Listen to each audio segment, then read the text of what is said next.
చూద్దాం. పరిశుద్ధ గ్రంథము నుండి లూకాసు వార్త 19వ అధ్యాయము 41 కాడి నుంచి మనం కొన్ని వచనాలు చదువుకుందాం.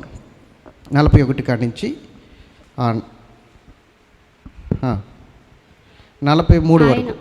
ఆయన పట్టణంనకు సమీపించినప్పుడు దానిని చూచి దాని విషయమై ఏడ్చి, నీవును ఈ దినమందైనను సమాధాన సంబంధమైన సంగతులను తెలుసుకున్న ఎడల నీకెంతో మేలు, గాని ఇప్పుడవి నీ కన్నులకు మరుగు చేయబడి ఉన్నవి. ప్రభువు నిన్ను దర్శించిన కాలము నీవు ఎరుగకుంటివి గనుక నీ శత్రువులు నీ చుట్టూ గట్టుకట్టి ముట్టడి వేసి అన్ని ప్రక్కలకు నిన్ను అరికట్టి నీలోనున్న నీ పిల్లలతో కూడా నిన్ను నేల కలిపి నీలో రాతి మీద రాయి నిలిచియుండనీయని దినములు వచ్చునని చెప్పెను. స్తోత్రం చెప్పండి గట్టిగా, హల్లెలూయా. ఇంకొకసారి చెప్పాలి, హల్లెలూయా. ఇది ఒక అద్భుతమైన ప్రవచనం, యేసుక్రీస్తు ప్రభువు వారి ప్రవశిస్తున్న ప్రవచనం. అయితే ఈ ప్రవచనము ఎంత గొప్పదంటే, జాగ్రత్తగా వినండి, యేసుక్రీస్తు ఆ పట్టణమును చూసి కన్నీరు కారుస్తూ ప్రవశిస్తున్న ప్రవచనం. ఈరోజు మన సబ్జెక్ట్ ఏంటంటే, యేసయ్య ఆ పట్టణమును చూసి కన్నీరు కార్చెను. అది సబ్జెక్టు. చెప్పండి, ఏమిటి ఈరోజు మన సబ్జెక్టు? యేసయ్య ఆ పట్టణమును చూసి కన్నీరు కార్చెను. ఈ సబ్జెక్టు చాలా ఉన్నతమైనది, చాలా జాగ్రత్తగా వినాలి. యేసయ్య ఆ పట్టణమును చూసి కన్నీరు గార్చెను. జాగ్రత్తగా విందాం. యేసుక్రీస్తు ప్రభువు వారికి శిలువ దినములు దగ్గరికి వచ్చినప్పుడు, అంటే ఆయన మరణకాలం దగ్గరికి వచ్చినప్పుడు, దేవుని చిత్తం ఇంకా నెరవేర్చవలసిన టైం వచ్చేసినప్పుడు, సంపూర్తి చేయవలసిన టైం వచ్చినప్పుడు, అంటే శుక్రవారానికి ముందు వచ్చిన ఆదివారం, ఇంకా శిలువ శుక్రవారానికి ముందు వచ్చిన ఆదివారము, ఆయన ఏమన్నాడంటే శిష్యులను చూసి, మీరు ఆ పట్టణమునకు పోయి అక్కడ కట్టబడిన గాడిద పిల్ల ఉంటాయి, తీసుకుని రండి అని చెప్పాడు. ఆ కట్టబడిన గాడిద పిల్లను వారు ఇప్పుచున్నప్పుడు వాటి యజమాని అడుగుతాడు, ఏం చేస్తున్నారు మీరు అని. అప్పుడు వారు అంటారు, ఇది ప్రభువుకు కావాలి అని అడుగుతారు. అప్పుడు వెంటనే అతడు అడ్డు చెప్పకుండా అవి వాళ్ళకి ఇస్తాడు. ఆ గాడిద పిల్ల, అంతకుముందు ఎవరునో ఆ గాడిద మీద ఎక్కలేదు అని కూడా రాసి ఉంటుంది. ఇది ఒక ప్రవచనం. నీ రాజు దీనుడై గాడిద పిల్ల మీద ఎక్కి నీ వద్దకు వచ్చుచున్నాడు అన్న ప్రవచనం. స్తోత్రం చెప్పాలి గట్టిగా. కాబట్టి మన రాజు గాడిద మీద ఎక్కి నీ యొద్దకు, అంటే మన యొద్దకు వచ్చుచున్నాడు. స్తోత్రం చెప్పాలి గట్టిగా. ఎవరి రాజు? మన రాజు. స్తోత్రం చెప్పాలి గట్టిగా. అయితే జాగ్రత్తగా విందాము. ఈయన ఆ గాడిద మీద కూర్చున్నప్పుడు ఈ ప్రజలు, ఆయనను విశ్వసించిన ప్రజలు, ఆయన ద్వారా మేలులు పొందినవారు, ఆయన ద్వారా ఆశీర్వాదాలు చూసినవారు, ఆయన ద్వారా స్వస్థతలు పొందినవారు, చనిపోయి ఆయన ద్వారా బ్రతికినవారు, వీరంతా కూడా బట్టలు కింద పరిచి ఆ బట్టల మీద గాడిదని నడిపిస్తున్నారు. ఖర్జూరపు మట్టలు చేత పట్టుకుని, దావీదు కుమారునికి జయము, ప్రభువు పేరిట వచ్చుచున్నవానికి జయము అని చెప్తున్నారు. దేవునికి మహిమ కలుగును గాక. హల్లెలూయా. దావీదు కుమారునికి జయము, ప్రభువు పేరిట వచ్చుచున్నవానికి జయము అని కేకలు పెట్టుకుంటూ దేవుణ్ణి స్తుతిస్తూ ఘనపరుస్తూ మహిమపరుస్తూ వస్తుంటే ఆ పట్టణమంతా చూస్తున్నాడు యేసుప్రభు. ఆ పట్టణమంతా తిరుగుతున్నాడు. అర్థమవుతుందా? యెరూషలేం పట్టణం చూసి కడకి యెరూషలేం పట్టణము సమీపముగా వచ్చి అవన్నీ చూసిన తర్వాత ఆయన ఏడుస్తున్నాడు, కన్నీరు కారుస్తున్నాడు. ఎలా కన్నీరు కారుస్తున్నాడు? ఎందుకు కన్నీరు కారుస్తున్నాడు? యేసుప్రభు కన్నీరు కార్చిన సందర్భాలు 3 ఉంటాయి బైబిల్ గ్రంథంలో. తెలుసా? ఎక్కడెక్కడ కార్చాడు ఆయన? ఎక్కడెక్కడ ఏడ్చాడు ఆయన? 1, లాజర్ సమాధి కాడ ఏడ్చాడు. 2, గెచ్చేమనే తోటలో ఆయన ఏడుస్తాడు. 3, ఇక్కడ ఏడుస్తున్నాడు. స్తోత్రం చెప్పాలి.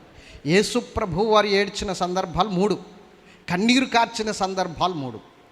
ఈ 3 సందర్భాల్లో ఇది చాలా ప్రాముఖ్యమైనది. ఎందుకు ఈయన కన్నీరు కారుస్తున్నాడంటే, ఆ పట్టణంలో ఉన్నవారు అందరూ కూడా ఈయన్ని హింసించబోతున్నారు, ఈయన్ని బాధ పెట్టబోతున్నారు, ఈయన్ని శత్రువుల చేతికి అప్పగించబోతున్నారు, ఈయన్ని నాశనం చేయబోతున్నారు, చంపబోతున్నారు. అది కూడా దారుణముగా చిత్రహింస చేసి చంపబోతున్నారు, మామూలుగా కాదు, చిత్రహింస చేసి. అందుకనే ఆయన అంటున్నాడు ఇక్కడ 41లో, ఆయన పట్టణమునకు సమీపించినప్పుడు, ఆ గాడిద మీద ఎక్కి ఆ పట్టణమునకు సమీపించినప్పుడు దాన్ని చూసి దాని విషయమై ఏడ్చి, నీవును ఈ దినమందైనను సమాధానమైన సంగతులను తెలుసుకుని ఎడల నీకెంతో మేలు. అంటే ఇప్పుడు యేసుక్రీస్తు ప్రభువుని చంపాలనుకుంటున్నది ఎవరు? యేసుక్రీస్తు ప్రభువుని అడ్డు తొలగించుకోవాలంటున్నది ఎవరు? యూదులు, అవునే కదా? ఎందుకంటే యేసు ప్రభు బోధిస్తున్న ప్రతి బోధ వాళ్ళకి అగ్నిలా మండిపోతుంది. వారు భక్తి అని ముసుగు వేసుకుని, మతం అని ముసుగు వేసుకుని వారి ఇష్టాలను నెరవేర్చుకుంటున్నారు, సుఖానుభవాల్లో తేలుతున్నారు. అది ఖండిస్తున్నాడు యేసుప్రభు, మతాన్ని ఖండిస్తున్నాడు యేసుప్రభు. అర్థమవుతుందా? మతాన్ని ఖండిస్తున్నాడు. అలాగే వారు భక్తి ముసుగులో చేస్తున్న ఆ పాపపు క్రియలను, స్వనీతి క్రియలను ఖండిస్తున్నాడు. వారు ఆధిపత్యమును కోరుకుని ఉన్నారు కదా, ఆ ఆధిపత్యమును ఖండిస్తున్నాడు. అది వారికి నచ్చలేదు. కాబట్టి ఆయన అడ్డు తొలగించుకోవాలి, ఆయన్ని చంపేయాలి, ఆయన మీద ఏదో ఒక నేరం మోపాలి అని చూస్తున్నారు. కానీ ఆయన చెప్తున్న లేఖనాలు కానీ, అందులో ఉన్న శక్తి కానీ వారు గ్రహించట్లేదు. పైకి వారు ఎలా ఉన్నారు? భక్తిపరులుగా ఉన్నారు, భక్తి ముసుగులో ఉన్నారు. వారు కూడా మతోపదేశకులుగా, ధర్మశాస్త్రం ఉపదేశకులుగా ఉండి, పెద్దలుగా ఉండి జనాన్ని నడిపిస్తున్నారు, భక్తిలోనికి నడిపిస్తున్న వారే. కానీ భక్తి అన్నదానికి అసలు నిజమైన అర్థం వారికి తెలియట్లేదు. నిజముగా వారు నడవలేకపోతున్నారు భక్తిలో. ఎందుకంటే వారు వాక్యాలు చదువుతున్నారు కానీ, లేఖనాలు చదువుతున్నారు కానీ క్రీస్తును గూర్చిన విషయాలు తెలుసుకోలేకపోతున్నారు. లేఖనాలు చదువుతున్నారు కానీ వారు ఎంత మాత్రం కూడా సమాధానకరమైన సంగతులను తెలుసుకోలేకపోతున్నారు. అందుకని యేసుప్రభు ఏడుస్తున్నాడు. 33.5 సంవత్సరాలు నేను మీ మధ్య ఉంటే, 30 సంవత్సరాలు నా జీవితం ఉన్నప్పటికీ, 30 సంవత్సరాలు నా జీవితం వేరైనప్పటికీ 3.5 సంవత్సరాలు నేను మీతో తిరిగాను, మీతో ఉన్నాను, సువార్త ప్రకటించాను, అద్భుతాలు చేశాను, గొప్ప కార్యాలు చేశాను, చనిపోయిన వారిని లేవనెత్తాను. అయినను మీరు నన్ను గుర్తించట్లేదు, అయినను మీరు నన్ను గ్రహించట్లేదు, నా విషయాలను అర్థం చేసుకోవట్లేదు. ఒక పక్కన లేఖనాలు నా గురించి బోధిస్తున్నాయి, లేఖనాలు నా గురించి చెప్తున్నాయి, లేఖనాల్లో ఉన్న ఆ విషయాలు కూడా మీరు నన్ను జ్ఞాపకం చేసుకోకుండా, సమాధాన సంగతులను మీరు గుర్తించకుండా భక్తి అనే ముసుగులో ఉండి వచ్చి వెళ్ళిపోతున్నారు. ఎంత భయంకరమైన పరిస్థితి అని ఏడుస్తున్నాడు. ఎందుకు ఏడుస్తున్నాడంటే వీళ్ళ భక్తిహీనతకు, వీళ్ళ దేవుని యొక్క సన్నిధిలో దేవునికి చోటివ్వనందుకు, దేవుని కార్యాలు అర్థం చేసుకునేందుకు, వాక్యములో ఉన్న జ్ఞానాన్ని అర్థం చేసుకోలేనందుకు ఒక రోజున భయంకరమైన పరిస్థితి ఆ పట్టణానికి రాబోతుంది. అర్థమవుతుందా? ఒకరోజు భయంకరమైన స్థితి ఆ పట్టణానికి రాబోతుంది. అది దేవుడు మాట్లాడుతున్నాడు. యేసుప్రభు చూస్తున్నాడు, కన్నీరు కారుస్తున్నాడు. ఆ పట్టణానికి పట్టబోయే గతి గురించి దేవుడు మాట్లాడుతున్నాడు. స్తోత్రం చెప్పాలి గట్టిగా. ఏమని మాట్లాడుతున్నాడంటే చూడండి, నీవును ఈ దినమందైనను సమాధానమైన సంగతులను తెలుసుకునేట నీకెంత మేలు, కానీ ఇప్పుడు అవి నీ కన్నులకు మరుగు చేయబడి ఉన్నవి. ఎలాగట? ఇప్పుడు అవి నీ కన్నులకు రైట్. తర్వాత అంటున్నాడు, ప్రభువు నిన్ను దర్శించిన కాలము నువ్వు ఎరగకుంటివి. అవును, యేసుప్రభు వచ్చాడు, మాట్లాడుతున్నాడు, అద్భుతాలు చేస్తున్నాడు. వారు ఆ కాలాన్ని గుర్తించలేదు, యేసుప్రభును గుర్తించలేదు, ప్రభువుని అంగీకరించలేదు, ఆయనను రక్షకుడిగా గమనించలేదు, తమ సొంత రక్షకునిగా అంగీకరించలేదు. అందుకని అంటున్నాడు, నీవు 43వ వచనం, ప్రభువు నిన్ను దర్శించిన కాలము నీవు ఎరగకుంటివి గనుక నీ శత్రువులు నీ చుట్టూ గట్టుకట్టి ముట్టడి వేసి అన్ని ప్రక్కలను నిన్ను అరికట్టి నీలోనున్న నీ పిల్లలతో కూడా నిన్ను నేల కలిపి నీలో రాతి మీద రాయి నిలవకుండా నీయని దినములు వచ్చినని చెప్పాను. అంటే రాతి మీద రాయి నిలవకుండా భయంకరమైన శ్రమలు రాబోతున్నాయి, పడగొట్టబోయే దినాలు వస్తున్నాయి. స్తోత్రం చెప్పాలి గట్టిగా. మీరు గమనించండి, ఒక రోజున యేసుప్రభు దేవాలయంలో బోధించి వస్తుండగా శిష్యులు చూశారు ఆ దేవాలయాన్ని. పెద్ద పెద్ద రాళ్లతో కట్టారు ఆ దేవాలయం, పెద్ద పెద్ద రాళ్లతో కట్టారు ఆ దేవాలయం. ఆ దేవాలయం కట్టినప్పుడు ఆ దేవాలయం గురించి వీళ్ళు మాట్లాడుకున్నారు. చూడండి 21:6 లోకాసువార్త 21:6. ఆయన ఆ, ఈ కట్టడములు ఆ. మీరు చూచుచున్నారే. అంటే దేవాలయం గురించి మాట్లాడుకుంటున్నారు వాళ్ళు. అబ్బబ్బబ్బా, ఎంత గొప్పగా ఉన్నదండి దేవాలయం, ఎంత బాగుంది దేవాలయం, ఎంత అద్భుతంగా కట్టారు, అసలు ఆ రాళ్ళు ఏంటి, ఆ కట్టడాలేంటి, ఆ గొప్ప కట్టడాలేంటి, ఎంత గొప్పగా కట్టారో, సుందరముగా ఉందండి మందిరం అని ప్రభుతో మాట్లాడుతున్నారు వీళ్ళు. అప్పుడు ఆయన అంటున్నాడు చూడండి, వాటిలో రాతి మీద రాయి వాటిలో రాతి మీద రాయి ఉండకుండా అవి పడద్రోయబడు దినములు వచ్చుచున్నాయని చెప్పాను. చూసారా? అంటే ఎప్పుడు పడబడుతాయి ఈ మందిరాలు? ఎప్పుడు పడగొడతారు? ఎలాగా, ఏ విధంగా పడగొడతారు అంటే పట్టణాన్ని నాశనం చేసి శత్రువు రాబోతున్నాడు. శత్రువు ఎప్పుడు వస్తాడో తెలుసా? దేవునికి చోటు ఇవ్వనప్పుడు, దేవుని శక్తిని గ్రహించినప్పుడు, దేవుని ఉద్దేశాలను గ్రహించినప్పుడు. స్తోత్రం చెప్పాలి గట్టిగా. అప్పుడే శత్రువు వచ్చి మనల్ని నాశనం చేస్తాడు. సబ్జెక్ట్ నేను ఏమి విస్తారంగా చెప్పాను కానీ సింపుల్గా మీకు అర్థమయ్యేటట్లు 4 విషయాలు చెప్తాను, జాగ్రత్తగా వినండి. వారు దేవుని శక్తిని గ్రహించలేదు, దేవుని మహిమను గ్రహించలేదు, దేవుని యొక్క అభిషిక్తుణ్ణి గుర్తించలేదు. ఈ సమాధాన సంగతులన్నీ వారికి మరుగు చేయబడి ఉన్నాయి. అవునా కదా? అయితే క్రీస్తు శకం 70లో రోమన్ చక్రవర్తి అర్థమవుతుందా? అతను వచ్చి మొత్తం యెరూషలేం పట్టణాన్ని మొత్తం నాశనం చేశాడు. చిన్న చిన్న పిల్లల్ని చంపేస్తే రక్తం ఏరులై పారింది. యూదులు, ఇజ్రాయేల్ ప్రజలు అక్కడి నుండి పారిపోయారు యెరూషలేం నుండి. క్రీస్తు శకం 70వ సంవత్సరంలో. అర్థమవుతుంది మీకు? క్రీస్తు శకం 33.5 సంవత్సరాల్లో యేసుక్రీస్తు చనిపోయారు. ఆ తర్వాత దగ్గర 36 సంవత్సరాలకి ఈ ప్రవచనం నెరవేరింది. క్రీస్తు శకం 70వ సంవత్సరంలో ఈ ప్రవచనం నెరవేరింది. మీకు అర్థమవుతుందా? స్తోత్రం చెప్పాలి గట్టిగా. 36.5 సంవత్సరాలకి ఈ ప్రవచనం నెరవేరింది. అంటే యేసుక్రీస్తు రానున్న 36.5 సంవత్సరాల్లో ఏం జరగబోతుందో అక్కడ ప్రవశిస్తున్నాడు ఏడుస్తూ. గుర్తుంచుకోండి. ఎలాగా అన్నది మీరు చూస్తే, ఒక రోజున పిలాతు దగ్గర యేసుప్రభు నిలబడ్డారు. పిలాతు దగ్గర యేసుప్రభుని నిలబెట్టారు. రాత్రికి రాత్రి జరిగిపోయిందండి స్టోరీ అంతా. రాత్రికి రాత్రే భయంకరమైన తప్పుడు తీర్పు, అన్యాయపు తీర్పు రాత్రికి రాత్రి జరిగిపోయింది. అసలు రాత్రికి రాత్రి ఎవరు తీర్పులు తీర్చరు తెలుసా? తీర్పు తీర్చరు. కానీ ఈయన మీద నేరాలు మోపేసి రాత్రికి రాత్రి మొత్తం అంతా జరిగిపోవాలన్న ఆలోచనతో, తెల్లారితే మళ్ళా గగ్గోలెత్తిపోతారు, ప్రజలు రేగిపోతారని చెప్పేసి రాత్రికి రాత్రి మొత్తం అంతా అన్యాయపు తీర్పు తీర్చేయాలని పెద్ద కుయుత్తు పన్ని ఒక పథకం ఆలోచించి యేసుప్రభుని ఒక దోషిలాగా, అంటే ఒక దైవ దూషకునిగా చిత్రీకరించి మతానికి ఇతడు వ్యతిరేకంగా బోధిస్తున్నాడని అతని మీద లేనిపోని నేరాలు మోపి ఒక రాత్రికి రాత్రి అతని మీద అన్యాయపు తీర్పు తీర్చడానికి పిలాతు దగ్గరికి తీసుకొచ్చారు. అప్పటికే పిలాతు దగ్గరికి తీసుకొస్తే పిలాతు మరలా ఏ రోజు దగ్గరికి పంపడం, మరలా ఏ రోజు పిలాతు దగ్గరికి పంపడం, ఇవన్నీ కూడా రాత్రికి రాత్రి జరిగిపోయాయి. స్తోత్రం చెప్పాలి గట్టిగా. హల్లెలూయా. తిప్పారండి. తిప్పినప్పుడు ఏం చేశారు? కొట్టడం, భయంకరంగా హింసించడం, భయంకరమైన బాధలు పెట్టడం, భయంకరమైన చిత్రహింసలు పెట్టడం, అవన్నీ కాక ముఖం మీద ఉయ్యడం, ఈపి మీద గుద్ది నిన్ను ఎవడు గుద్దాడో చెప్పుకో అని ప్రవశించమని చెప్పడం, ఇలాగ భయంకరమైన పరిస్థితులు. 1 తక్కువ 4 కొరడ దెబ్బలు కొట్టారు. ఇలా హింసించి రక్తపు ముద్దను చేసి పిలాతు దగ్గర నిలబెట్టారు. తీసుకొచ్చి రక్తపు ముద్దగా తీసుకొచ్చి పిలాతు దగ్గర నిలబెడితే అతన్ని చూసి పిలాతుకి మనసు చలించిపోయిందండి. అతడు పొందిన దెబ్బలను చూసి, అతడు పరిస్థితిని చూసి, అతడు నిలబడిన స్థితిని, ఆ తగ్గింపు తత్వాన్ని, ఆ మౌనంగా ఉండడం, ఇదంతా చూసి పిలాతు మనసు చలించిపోయి ఏం చేయాలో తెలియక పిలాతు అంటున్నాడు, ఇప్పటికైనా మీ మనసు చల్లారిందా?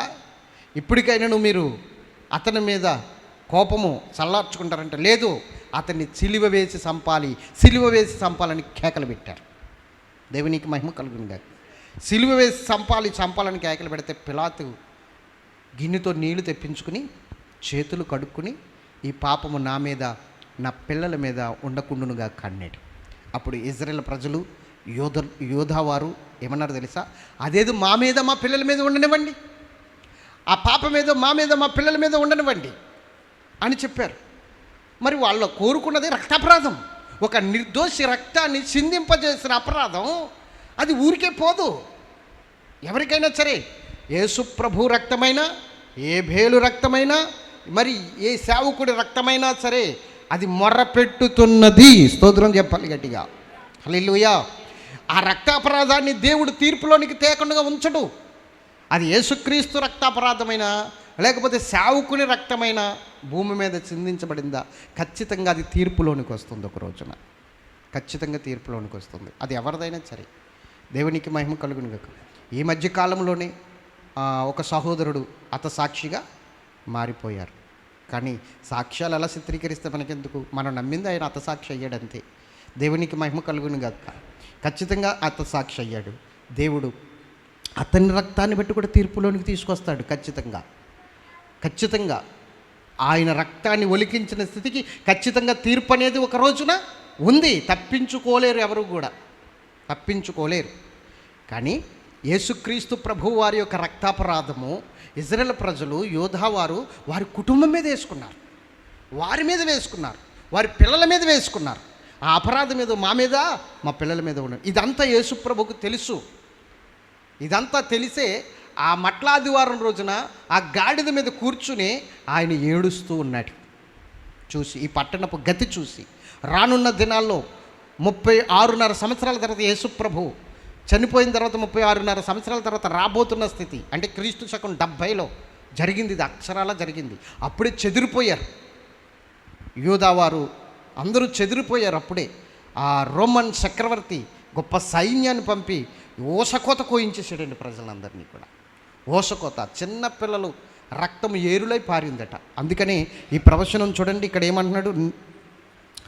ప్రభువు నిన్ను దర్శించిన కాలము నువ్వు ఎరగకుంటివి గనుక నీ శత్రువులు చుట్టూ గట్టి ముట్టడి వేసి అన్ని ప్రక్కలను నిన్ను అరికట్టి నీలోనున్న నీ పిల్లలతో కూడా నిన్ను నేల కలిపి. అర్థమైందా?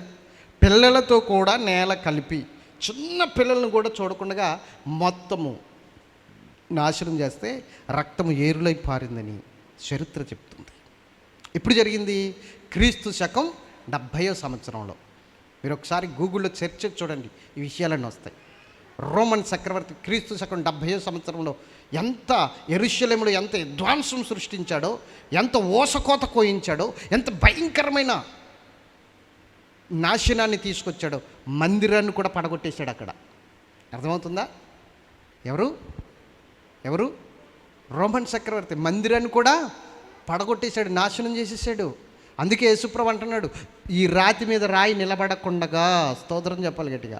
మందిరం గురించి మాట్లాడుకుంటున్నారు కదా, మీకు ఇంకా క్లారిటీగా కావాలంటే 24 అధ్యాయం, మత్తయి సువార్త 24 అధ్యాయము 2వ వచనం కానీ చదవండి. అందుకాయన ఇంకా పైనుంచి చదువు, 1 కానీ చదవమ్మా. యేసు దేవాలయం నుండి బయలుదేరి వెళ్ళుచుండగా ఆయన శిష్యులు ఆ దేవాలయపు కట్టడములు ఆయనకు చూపింపవచ్చిరి. చూసారా? ఆ దేవాలయపు కట్టడాలు అంటే ఆ మందిరము కట్టిన కట్టడమును గురించి విచిత్రంగా మాట్లాడుకుంటూ యేసుకు చూపిస్తున్న ప్రభు. చూడు, కట్టడాలు చూడు ఎంత బాగున్నాయి, అసలు ఎలా కట్టారంటావు, ఆ రాళ్ళు ఎలా లేపారంటావు, ఎంత ఉన్నతంగా కట్టారు ఈ మందిరం, ఎంత చక్కగా కట్టారు ఈ మందిరం అని శిష్యులు యేసు ప్రభుకు చూపిస్తున్నారు. అప్పుడు ప్రభు అంటున్నాడు 2వ వచనం, అందుకాయన మీరు ఇవన్నీ చూచుచున్నారు కదా, మీరు ఇవన్నీ చూసి మురిసిపోతున్నారు కదా, రాతి మీద రాయి ఒకటైనను ఇక్కడ నిలిచి ఉండకుండా పడద్రోయబడనని మీతో నిశ్చయముగా చెప్పుచున్నానని వారితో అనెను. చూసారా? ఈ మందిరం కూడా పడగొట్టబడుతుంది ఒక దినాన. ఈ మందిరం కూడా ఎప్పుడు పడగొట్టబడింది? క్రీస్తు శకం 70వ సంవత్సరంలో పడగొట్టబడింది. క్రీస్తు శకం 70వ సంవత్సరంలో పడగొట్టబడింది. రోమన్ చక్రవర్తి వచ్చి నాశనం చేశాడు, పట్టణాన్ని మొత్తం నాశనం చేశాడు. ఏ విషయంలో కూడా ఏ రక్తాపరాధాన్ని వారి మీద వేసుకున్నారో ఆ అపరాధము వారి మీదకి శిక్షావిధిగా వచ్చింది. ఎందుకు వచ్చింది ఈ స్థితి, ఈ పరిస్థితి ఎందుకు వచ్చింది అన్నది మనం చూస్తే, వారు వెళ్తున్నారు వస్తున్నారు, సత్యమును గ్రహించట్లేదు. వెళ్తున్నారు వస్తున్నారు, సమాధాన సంగతులను గ్రహించట్లేదు. వెళ్తున్నారు వస్తున్నారు, వాక్యములో ఉన్న వెలుగును గ్రహించట్లేదు. అర్థమవుతుందా? అందుకని యేసుప్రభు వారు ఏమంటారంటే, మీరు వాక్యమును కానీ దేవుని శక్తిని కానీ ఎరుగక పొరపాటు పడుచున్నారు అంటాడు. పునరుద్ధానం గురించి సద్దుగైలకి పరిచయులకి గొడవ వచ్చినప్పుడు. అర్థమవుతుందా? వీళ్ళకి ఏం తెలియట్లేదు, మాకు అన్నీ తెలుసన్న జ్ఞానం, మాకు అంతా తెలుసన్న జ్ఞానం, మాకు అంతా తెలుసు నేను అనే స్వభావం. దీనితోనే ఎవరిని ఓర్చుకోలేకపోతున్నారు. మంచి మాటలు చెప్తుంటే సహించలేకపోతున్నారు. గొప్ప విషయాలు చెప్తుంటే ఓర్చుకోలేక వారి మీద కుట్రలు పన్నుతున్నారు. యేసుప్రభు కూడా ఆ విషయాలను ఖండించినందుకే కుట్ర పన్నారు యేసుప్రభు మీద. యేసుప్రభుని సంపాలన్న ఒక ఉద్దేశానికి వచ్చారు. అతడు బ్రతుకుంటే కుదరదు, అతన్ని చంపేయాలి అన్న ఆలోచనకు వచ్చారు. అయితే యేసుప్రభుకు తెలుసు తర్వాత ఏం జరుగుతుందో. అదే ప్రవశిస్తున్నాడు ఇక్కడ. యేసు ఏడుస్తూ మాట్లాడుతున్నాడు. ఎంత భయంకరమైన పరిస్థితి అండి. ఆలోచించండి. ఈరోజు మట్లాదివారం చేసుకుంటున్నాం, గుడ్ ఫ్రైడే చేసుకుంటున్నాం, ఈస్టర్ చేసుకుంటున్నాం, అవునా, క్రిస్మస్ చేసుకుంటున్నాం. కానీ చేసుకోవద్దని నేను అన్ను. కానీ సత్యమును గ్రహించకపోతే మన పరిస్థితి కూడా ఇదే రేపొద్దుట. పండగల వరకు చేసుకుని దేవుణ్ణి పండగల వరకు పరిమితం చేసేసి ఏదో వారానికి ఒకసారి వచ్చేసి వినేసి వెళ్ళిపోయిన పరిస్థితికి వస్తే ప్రభు మనల్ని బట్టి కూడా పరలోకమందుండి ఏడుస్తున్నాడు, కన్నీరు కారుస్తున్నాడు. నీ హృదయ కాఠిన్యమును బట్టి, నీ భక్తిహీనతను బట్టి, నువ్వు లేఖనాల వెలుగులోనికి రాకపోవడం బట్టి, దేవుని సన్నిధిలో సత్యాన్ని గుర్తించకపోవడం వలన, ఏదో వచ్చి వెళ్ళిపోయి లోక సంబంధమైన అద్భుతాలను బట్టి దేవుణ్ణి స్తుతించి వెళ్ళిపోతుంటే ఆయన కన్నీరు కారుస్తున్నాడు. అసలు మీరు లాజరు సమాధి దగ్గర ఎందుకు కన్నీరు కార్చాడు అనుకుంటున్నారు చెప్పండి? లాజరు సమాధి దగ్గరికి వెళ్ళాడు కదా ఆయన, వెళ్ళాడా లేదా? లాజరు సమాధి దగ్గరికి వెళ్ళినప్పుడు ఏడ్చాడు ఆయన, కన్నీరు కార్చాడు. తెలుసా మీకు ఆ విషయాలు? చూసారా? చదివారా? అందుకే చూపించట్లేదు. స్తోత్రం చెప్పాలి గట్టిగా, లేకపోతే చూపిందును, మీకు తెలుసు కాబట్టి. అప్పుడు అక్కడ ఉన్నవారు అందరూ అనుకున్నారట, అబ్బా లాజర్ని ఎంత ప్రేమించాడో ఈయన, చూడండి పాపం ఎలా ఏడుస్తున్నాడో, ఎలా కన్నీరు కారుస్తున్నాడో అనుకుంటున్నారట. అసలు లాజర్ గురించి ఏడ్చాడంటారా? ఒక మాట చెప్పండి నాకు. లాజర్ చనిపోయాడని ఏడ్చాడంటారా? ఆ బాధ ఉంటే లాజర్ కాయిలా పడినప్పుడే రావాలి కదా, పోనీ చనిపోయాడని చెప్పినప్పుడే రావాలి కదా. 4 దినాలు అయిపోయి ఎందుకు వచ్చాడు? సమాధి చేయబడి 4 దినాలు అయిపోయి ఎందుకు వచ్చాడు? అంత ప్రేమ ఉన్నవాడు. వీళ్ళు ఏమనుకుంటున్నారు? యేసు ప్రభు ఎంత ప్రేమిస్తున్నాడో లాజర్ని, అవునా కదా? కొంచెం చదువుతారా మాటలు? తీయండి. ఆహాను 11వ అధ్యాయము 3:34 చూడండి. ఆమె ఏడ్చుటయు ఆమెతో కూడా వచ్చిన యూదులు ఏడ్చుటయు యేసు చూచి కలవరపడి ఆత్మలో మూలుగుచు అతనిని ఎక్కడ ఉంచితిరని అడుగగా వారు ప్రభువా వచ్చి చూడుమని ఆయనతో చెప్పిరి. యేసు కన్నీళ్లు విడిచెను. కాబట్టి యూదులు అతనిని ఎలాగూ ప్రేమించునో చూడుడని చెప్పుకొనిరి. చూడండి, ఇప్పుడు యేసు ఏం చేశాడు? కన్నీళ్లు విడిచాడు. ఎందుకు ఏడ్చాడు యేసు? ఇక్కడ ఎందుకు ఏడ్చాడు చెప్పండి? యేసు ఏడవడానికి కారణం ఏంటి? కన్నీరు కార్చడానికి కారణం ఏమిటి? నిజంగా లాజర్ని ప్రేమించే కదా, అయ్యో చనిపోయాడనే కదా. నేను ఒక విషయం చెప్తాను. యేసు ప్రభు సమాధి దగ్గరికి ఎందుకు వచ్చాడు అసలు? దండేసి నివాళి అర్పించడానికా చెప్పండి? లేకపోతే లాజర్కి ఏమి ఇష్టమో అవి పెట్టడానికా? సమాధి కాడ మనం అయ్యేగా చేస్తాం. 3వ రోజునో 7వ రోజునో వెళ్ళి ఏం చేస్తాం? అలికేసి దండేసి, ఆయనకి ఏమన్నా క్వార్టర్ అలవాటు అయితే క్వార్టరు, లేకపోతే ఏదైనా ఇంకా ఏమన్నా ఎగస్ట్రా అలవాట్లు ఉంటే అవి పెట్టి చుట్టూ కొవ్వొత్తులు వెలిగించి వచ్చేసి మళ్ళీ అందరూ వెళ్ళిపోయాక అందులో ఇంకొకటి వచ్చి అక్కడే కూర్చుని ఆయన చూసుకుంటూ ఎడుతూ, అందుకే యేసుబాబు మాట్లాడరే. యేసుబాబు అస్సలు లాజర్ సమాధి దగ్గరికి ఎందుకు వచ్చాడు? ఎందుకు వచ్చాడంటే అతన్ని తిరిగి బ్రతికించడానికి, సమాధిలో నుంచి బయటికి తీసుకురావడానికి వచ్చాడు. మరి యేసు ప్రభువుకు తెలుసు కదా నేను బ్రతికిస్తాను తీసుకొస్తానని. మరి బ్రతికించేవాడిని తీసుకొచ్చేవాడిని గురించి ఎందుకు ఏడుస్తాడు? ఇంకా ఏడుస్తాడా? మాట్లాడరే. ఏడుస్తాడా? ఎలాగా బ్రతికించబోతున్నానన్న సంగతి ఈయనకి తెలుసు, ఎలాగా లాజరు బ్రతుకుతాడన్న సంగతి ఈయనకి తెలిసినప్పుడు లాజరు గురించి ఎందుకు ఏడుస్తాడు? లాజరు గురించి కాదు, అక్కడ ఉన్నవారి గురించి ఏడుస్తున్నాడు. అక్కడ ఉన్నవారి గురించి. అందుకే నేను ఆ వచనాలు మీకు చదివించాను. 33 కాడి నుంచి చదివించాను. 33 చూడండి. ఆమె ఏడ్చుటయు అక్కడ ఉన్నవారు అందరూ ఏడ్చి రొమ్ము కొట్టుకుని కలవరం పడుతున్నారట, బాధపడుతున్నారట. అయ్యో అయ్యో అయ్యో, లాజరు ఎంత మంచోడు, చెప్పిన మాట వినేవాడు, ఎంచక్కా ఉండేవాడు, యవనస్తుడు, యవన వయసులోనే చనిపోయాడు, అయ్యో ఎంత గొప్పవాడు, ఇంత చిన్న వయసులో చచ్చిపోయాడే అని ఏడుస్తున్నారట. కానీ ఎవరు నెట్టుకున్నారు పక్కన ఎవరున్నారు? జీవాధిపతి. మరి అంతకుముందు ఇంటికి పిలిపించుకుని రొట్టెలు చేసి భోజనాలు పెట్టి ఆయన మాటలు విని చక్కగా చూసుకుని, అవును కదా, ఆయన బోధలు విని ఇవన్నీ చేసిన వారికి ఇప్పుడు ఈయన వచ్చాడంటే ఖచ్చితంగా పునరుద్ధానము ఇక్కడ జరగబోతుంది అన్న ఆలోచన ఉండాలి కదా. ఈయన వచ్చాడంటే ఖచ్చితంగా ఏదో అద్భుతం జరిగిపోతుందన్న ఆలోచన ఉండాలి కదా. యేసుని పక్కనెట్టుకుని కూడా ఏడుస్తున్నారంటే దాని విషయంలో ఆయన ఏడుస్తున్నాడు.